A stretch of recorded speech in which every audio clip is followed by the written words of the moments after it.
Hi, I'm Ronny from Achtung Camper, and I'm just going to show you quickly where to find your tap on your motorhome and where to find the outside tap to empty the water tank, and the outside tap for the grey water tank to empty that as well when you're, because I guess you got a motorhome and all the water goes in there.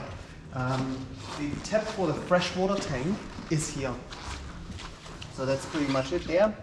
And just to open that, and then your freshwater tank will empty itself. It will take a while, but if you don't use it, I usually keep my one completely empty, and yeah, just let it run out.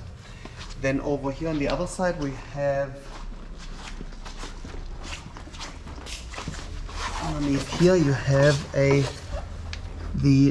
little tap there, and that is the just put your hand underneath and you open that, and that is your grey water tank to empty that.